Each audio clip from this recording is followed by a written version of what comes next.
2020, c'est bon, une année depuis alternance, tout sur le rapport de ça, analyse positif et puis négatif, il y a alternance. Une année d'alternance. Bon, merci pour la montuna. D'abord, tu as dit dynamique pour l'opposition sautée. Les associations dynamique de l'opposition, tu as dynamique pour la vérité des îles. C'est-à-dire que tu as l'opposition, tu as ta résistance. Pourquoi nous sommes la résistance? Parce que Bissot, tu dois reconnaître l'institution OOT, l'animateur n'a OT. Nous sommes vraiment dans la résistance et non pas dans l'opposition. Que cela soit vraiment clair. Maintenant, par rapport à la question posée, une année, il y a alternance. Non, il n'y a pas eu alternance dans beaucoup. Il n'y a pas eu alternance. Tout dans la continuité. Parce que lorsque tu bundaki dans beaucoup pour tout bien na Kabila na Kabili, tu bundaki pour une certaine rupture. Mais au moins très bien qu'il n'y a pas eu de rupture. Au moins très bien que Kabila est toujours resté au pouvoir. Sauf que recruter Félix, n'a qu'un bango, PC Félix poste il y a président, PC pouvoir au président na yango. Donc d'où aux homona boutou aux homona oyo parce que Azali président comme poste mais le pouvoir FCC a gardé un mot. À chaque fois que Félix Azaroulouka a se mettre dans le président et président, donc à agir avec un pouvoir, bazo permettre un voter. C'est ce qui a caractérisé une année où FCC n'a caché va diriger le Congo. Donc pendant une année, moko ya bituma de mariage moko ba bundarakaka, ba soina rakaka. Parce que ce que Félix Andimi a joué rôle au Bapessaye comme président pour nous arrêter. Mais ce qu'il à mettre ma prérogative avec le président, à agir comme président, ou est-ce que ma bébandi? Vous avez très très bien. Donc pour dire qu'au bout il y a une année, qu'est-ce qu'on peut faire comme bilan? Alors, bilan sur le plan politique. La politique, par définition, c'est la gestion des affaires de la cité. Nous avons besoin de gérer un mot, besoin de gérer Mboka. Mais la gestion de Mboka, c'est qu'on renvoie une bonne gouvernance. La bonne gouvernance, c'est ça qui fait que Mboka est bien géré. On a quatre Nabiso pendant une année. Comment dirais-je, diriger le pays d'une manière illégitime. Tout le monde sait très bien que la mauvaise gouvernance. On a pu décrier, on a décrié détournement. Histoire à 15 millions. On en a parlé, qui est Garaboye, 200 millions, il y a Yuma, je connais Garaboye, détournement, c'est que la bonne gestion, la bonne gouvernance n'est pas au rendez-vous. Ce qui est sur le plan, par exemple, économique, économiquement parlant, on a bien vu pendant un an avant d'Awa, ils n'ont pas créé d'emploi, il n'y a pas eu d'investissement. Quand il n'y a pas d'investissement, il n'y a pas de création d'emploi. S'il n'y a pas de création d'emploi, il y a chômage.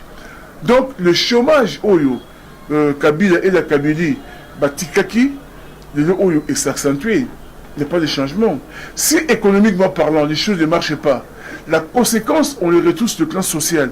Mais socialement, Naïb se retrouve tout le temps. Zoa micro dans le tambola. Tout le maman na balabala. Bah, c'est très bien que ça ne marche pas. Ils ont oublié que ça ne marche pas. Parce que les changements, en fait, c'est quoi? Les changements, c'est un concept. Mais qu'est-ce qu'on y met là-dedans? Changement pour la quado, il faut voir un changement de la vie. Pour le taxi, il faut voir un changement de la vie. Pour la policier, pas mon yango. Bah, sur pas mon yango. Bah, journaliste, pas mon yango. Il y a un changement, rien. Avant qu'Abi fasse sa quota, Nani a vendu et chez les bah, quoi de changer. Bah, maman, je écoute, passe. Ça commence en haut. Et talo. Ça commence et bouti. Le derrière, il m'a été qu'un osé. Dollar est bouti comme la 17. Mais ce dollar est mati. Bah, bouti, bah, tu vas salaire. Donc, il y a érosion salariale.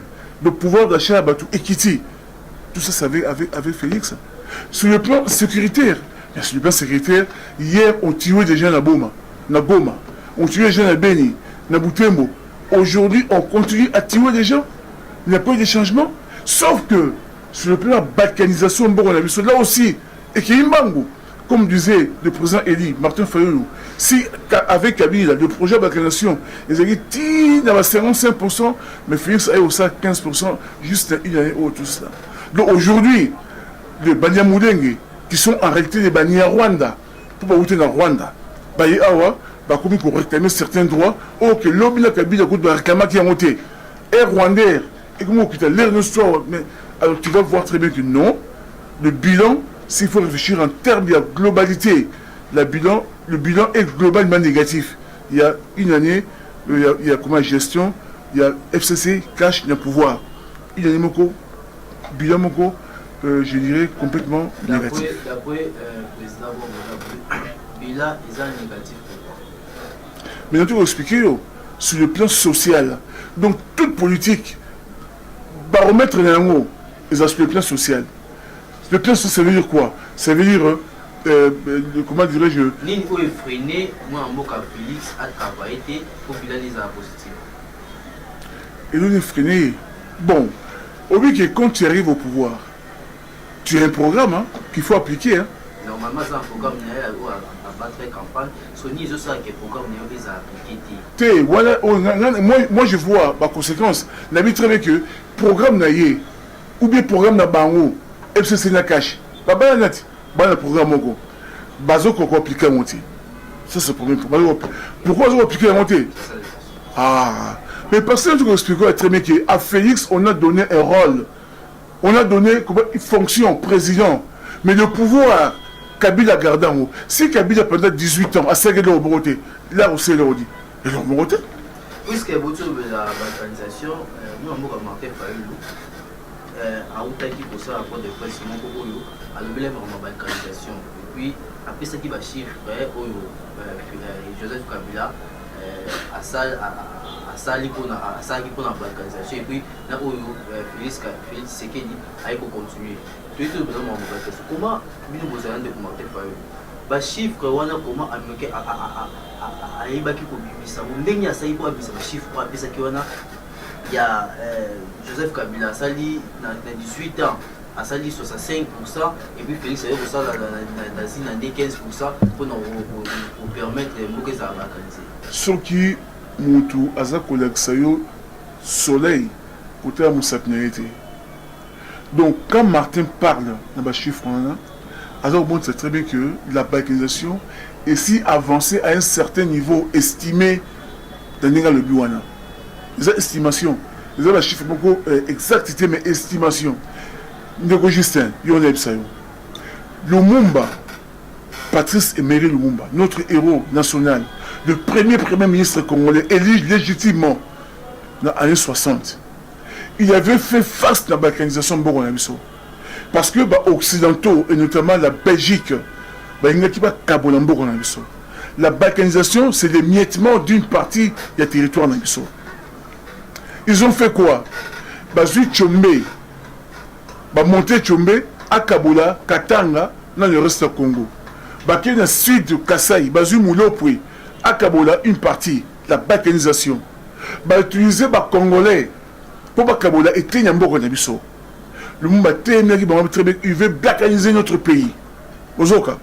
Mais ce que Bango Batika quitté, ils sont en charge. Mais cette fois-ci, ils ont utilisé les Congolais Kakate, ils ont utilisé les pays voisins, notamment le Rwanda, l'Ouganda, pour balkaniser mon biso. Pour une partie de mon biso.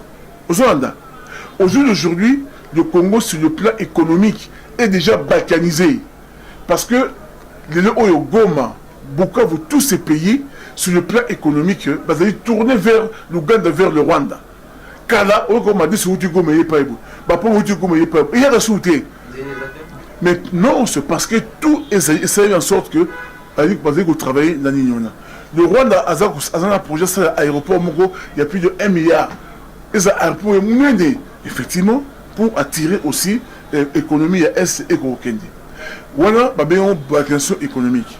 Mais la balkanisation politique, elle dit, la population au Rwanda, au Ouganda, va s'installer dans la raison pour laquelle,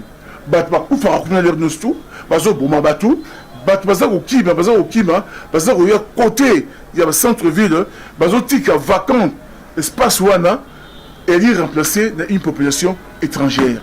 C'est ça la balkanisation. Et ces projets, ça ne date pas d'aujourd'hui.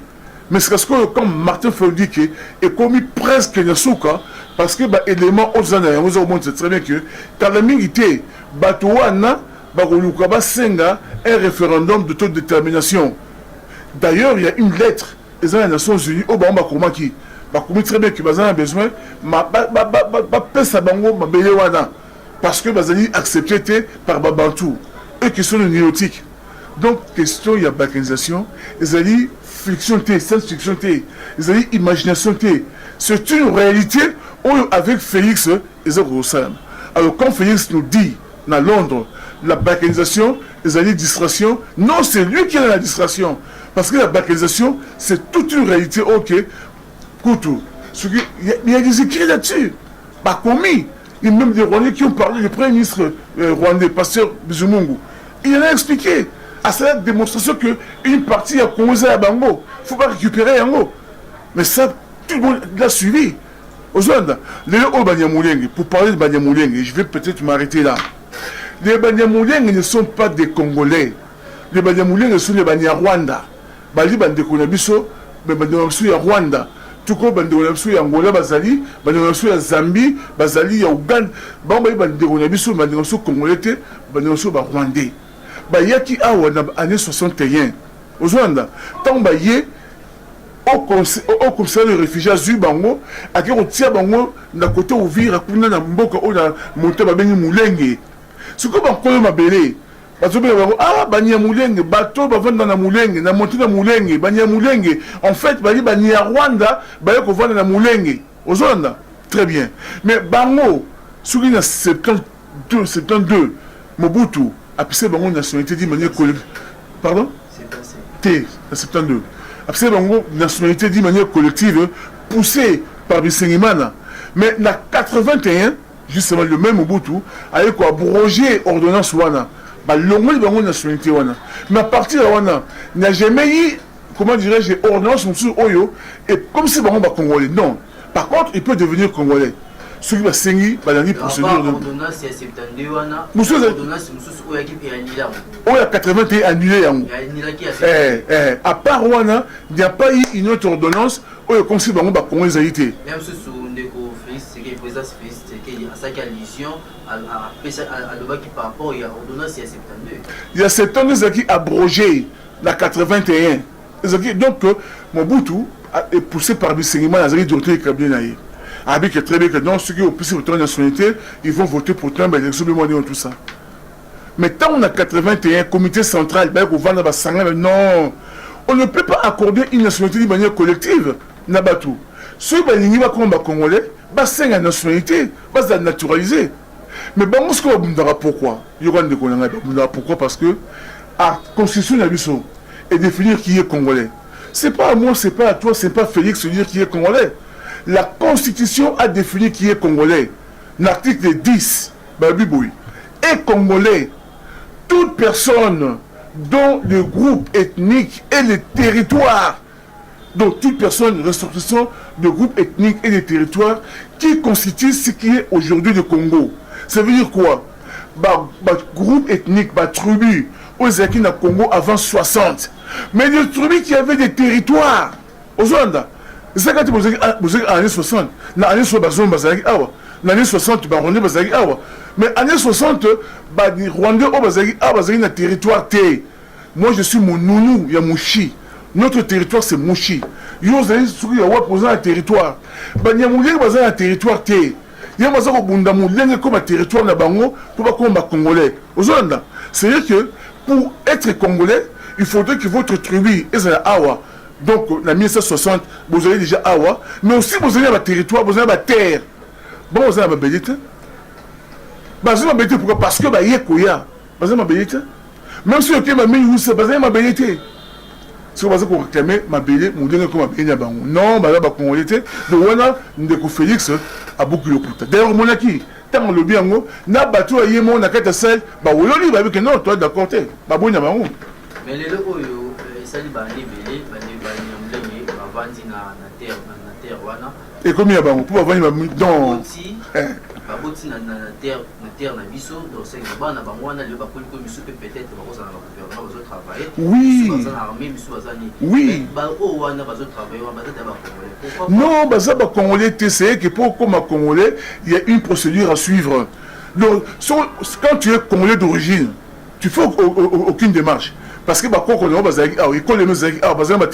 tu fais aucune démarche mais si vous avez congolais d'origine au niveau comme congolais il y a une procédure tu vas te naturaliser au Sénégal au comment naturaliser bah peut ça yo nationalité biso va éliminer na poto na biso bah congolais bah au gros ça 40 ans na poto au comme français au comme belge ce qu'on s'invité ce c'est une nationalité aux Rwanda donc bango souvent ba comme congolais faut passer la nationalité mais même à tabasengi ba rejoiter pour ni ba rejoiter parce que article 7 il y a constitution Rwanda et lui très bien que un Rwandais a que perdre nationalité na été attendre nini a qu'on perdre nationalité na été or biso lui très bien que notre nationalité est une indivisible au cause de la tête congolais en même temps rwandais bon bah ça va rwandais par contre ça va congolais en même temps aux Rwanda donc par rapport à la constitution de Bisso, par rapport à la constitution de Rwanda, basé par Rwandais, qu'on perd la nationalité, en même temps, Bisso, faut pas qu'on va congolais, faut pas perdre la nationalité de Bango.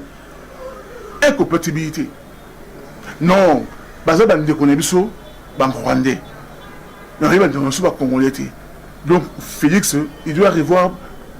Il faut qu'il y ait quoi, il faut. Mon gars, il y a quoi, Félix, il y a quoi, il y a un peu de la Muka Lingisa, il y a aussi une guerre entre RDC et non non Ndekomozito a sengi guerre te Mozito a dit pendant plus ou moins 20 ans sur aujourd'hui AFDL Tamoyaki avec le Rwanda et l'Ouganda aujourd'hui RCD Goma avec le Rwanda aujourd'hui M23 avec le Rwanda aujourd'hui Koudemantoure avec CNDP, le Rwanda.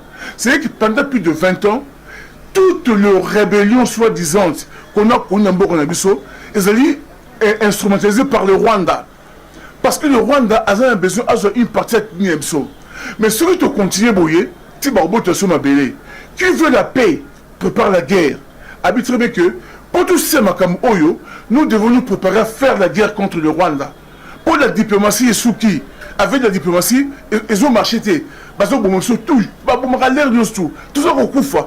ça mais on va continuer ça jusqu'où nous devons nous lever, tous se préparer, tout qu'il y a une guerre, pour te mettre fin à Makamona. Mais c'est un discours responsable de tout à fait. Non. Donc, nous devons très bien que pour tout qu'il y ait une guerre, tout préparer l'armée Nabiso.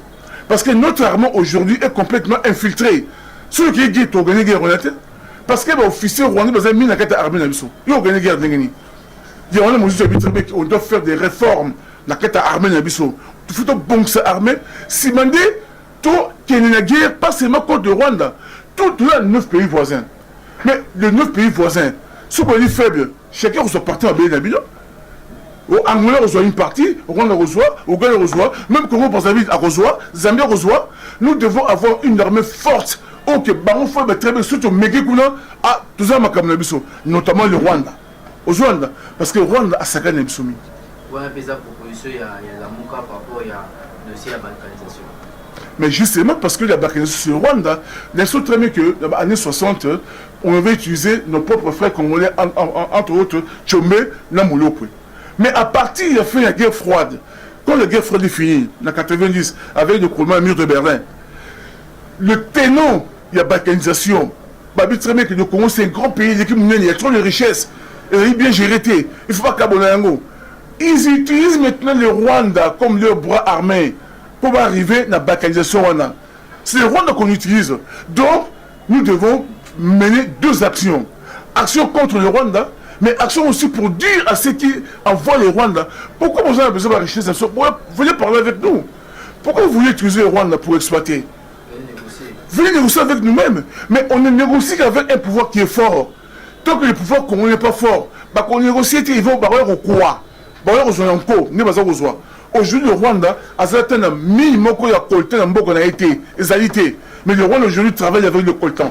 À ce que exporteur coltan, il est parmi les premiers exportateurs à coltan. au Congo. Or, le coltan, c'est quoi? C'est des portables, des ordinateurs, le cobalt. Donc, pour dire qu'aujourd'hui, notre pays, est complètement livré la Rwanda. Et Rwanda, n'a jamais payé c'est la fort. Ce pays comme il fort, il y a moyen côté où il y a il faut payer ça faible, nous avons n'a pas président faible, pas ministre faible, parlement faible. Si vous avez la carte faible, souvent ils permettent à quoi n'est aligné. Ce qui Martin a les gars président. Comme moi aussi, nous avons été. Rwanda n'a pas toujours un discours il y a c'est qu'il y a Londres pour anticiper déjà. Mais tout le monde a voulu sous et ça va peut-être c'est qu'il y a le bel karaté que balkanisation et la distraction mais il faut également le dossier sous et ça l'a accepté le lot n'a pas partenaire na FCC va on va avec Roche Koso ni aux homona na président de l'Assemblée nationale pour répondre le chef de l'État dans les médias par rapport à propos du chef de l'État. Chef de l'État a fait la nomination. Mais ça porte pas bonne pour appliquer. A nommé ma pas bonne pour appliquer, on toujours battu ma côté à Moussalade. Félix a fait un meeting à Londres, madame Jani Maboun a répondu. Mais oui, mais parce que Yebi, n'y a commis wana. Bah Yebi en gros. Moni, tout ce que nous sommes en train de vivre, il y a des conséquences, il y a des élections beaucoup frauduleuses. Il y a des conséquences, on a mis en place une institution moko, ok, les gens qui étaient élus, impérium T. Le parlement que tu vois, c'est un parlement fabriqué de toutes pièces. Mais les hommes ont nommé. Vous êtes d'accord, nous avons une idée à ce qu'il y a au-dessus du parlement. Mais tu sais très bien, ok, ce parlement est du parlement fabriqué. Félix a comme on a fabriqué. Donc, toutes les institutions que tu vois là, c'est issu à fraude. Mais c'est pas moi qui l'ai dit. Bon, moi, je vais le tout. Du coup, ma déclaration, il y a FCC. On le tout. Donc, il y a nature, il y a pouvoir aux Aliwana. Donc, il y a un somme, on a été. Pour dire très bien que Azali élu, il y a peuple été. Il y a été. Aujourd'hui, si madame, j'ai ma bonne comme le point de bongo pour Yebi. On sait un peu le remonter. Donc, je rêvais pour dire ceci. Félix, sur le plan constitutionnel, Azan a prérogative de dissoudre le Parlement. Article 148. Azan a prérogative, voilà. Mais il ne pourra pas le faire. Pour une très bonne simple raison. La Constitution, pour dissoudre, il faudrait qu'il y ait une crise récurrente entre le gouvernement et le Parlement. Au gouvernement, ils ont beaucoup battu à FCC. Parlement, ils ont beaucoup battu à FCC. Par contre, la crise n'est parce que sur la ligne à dissoudre, il faut qu'il y ait cette crise-là. Alors, dissoudre parce qu'il faut dissoudre. Mais ils ne pourront pas le faire parce que on va encore avoir une guerre. On peut avoir occasion, on peut avoir moyen. Sur la ligne à effectivement comme haute trahison, à violer la Constitution. Donc, on les a dit très bien que les alliés jouent au yo, et c'est une cache par le sale. Oh là, monsieur va griffe, oh monsieur va griffe. Bazo mécana. Mais le pays n'a pas besoin de ça. Le pays veut être dirigé. Le pays a besoin que Nini, mais ça y est, le pays a besoin que qui me quota, sécurité contre la Gamboga. Sur ça, il y a eux, ils passent leur temps, il y a discuter, il y a son naka, oh, non, c'est pas ça. Oh, par exemple, tu me diras que ben oui, mais gratuit enseignement. Mais gratuit enseignement. Mais gratuit enseignement, c'est bon. Mais quel enseignement? La gratuité de l'enseignement a baissé la qualité de l'enseignement. Aujourd'hui, on a très bien. La gratuité a baissé la qualité. Parce que un professeur ou bien Molia ici, il a besoin de 30, il a classe, le haut va commis 80. Mais ça va moyen. On s'est débrouillé. Donc, qualité enseignement équité. Pourquoi? Parce que quand tu veux faire quelque chose, projeter à Yamou, ça étude la faisabilité. Est-ce que le projet on est au sol? Étude à Yamou. Mais tu as sauter le mouton. Ça va sur le mouton, ça va bien été, tout ça, le oyo, tout ça continue. Nous avons un projet, on a quelque chose. C'est à la hâte, il n'y a qu'à la précipitation. Le projet en soi, les hommes embêtés. Mais faisabilité, on sait tous là. Donc ça, c'est ce qui caractérise pouvoir autour pendant un an. Avant, quand lui-même Kabila a été président, sur ces manifestations, ils ont gazé Bissot. Mais nous, on a été gazés le 30 juin. On a été gazés le 17 janvier. Pourquoi le 17 janvier? Parce qu'on a compris que l'homme était mort le 17 janvier. L'homme était mort pour amener le combat de la balkanisation contre les Katanga, contre les Kassai. On s'est dit que oui, puisque le Congo aujourd'hui, qu'on connaît, c'est fermer la balkanisation. Jour où le monde a Koufaki, tout utiliser journée, on a pour mobiliser la population, lutte contre la balkanisation. Est-ce que c'est important pour utiliser la journée pour la mouka, président, la mouka, on est beaucoup mieux pour ça la journée historique pour les tika na mutu ya bana biso bamona ke le 30 juin moko boye au to fête l'indépendance papa maman bilenge batamboli pour réclamer eloko moko boye et puis ça des zones de bagages pour dire ba marcher sur la mouka biso. Non, parce que bon pour utiliser ka ba jour wana de Justin, vous avez très bien que Martin Fayoulou, à chaque fois qu'il vient ici, même lorsque Bemba Yaki, il draine des foules. Mon boulot, ça, Maratin. Mon boulot, ça, ma soeur, policier, c'est mon boulot. Vous en très bien. Le 17 janvier, ceux qui veulent réfléchir un jour voilà, par la méditation, va méditer. Ceux qui veulent danser, va danser. Ceux qui veulent marcher dans la voie publique, va marcher dans la voie publique. Tala. Biso, va boire tout le temps. Bah, on m'a sagini. Et là, mon Maratin. Même il y a un gouverneur, à un coup de glisse, à un coup de paix dans l'échangeur. Le 17 janvier, on m'a sagini. Et là, mon côté. Nous, on a voulu marcher. Tout ce de combat Lumumba, tout continue à combattre parce que c'est un jugement historique. Pour nous, ça représente le combat contre la balkanisation. Bon Percy Bisso, bon Gazé Bisso. Nous avons trop tard, partout. Il est un bon acquis. On a été sérieusement gazés. Oh, mais combien de ça bon, ce que nous faisons, on a changé. Quand on dit que nous sommes dans la continuité, il n'y a pas eu rupture. Vous avez intéressé Bisso si je parce que nous na RPDR tous nos partis politiques na yo oza Mukambi boza parti moko boza kolanda idéologie ya Lumumba. Tout à fait. Mais pourquoi jour oyo Lumumba kufa qui joue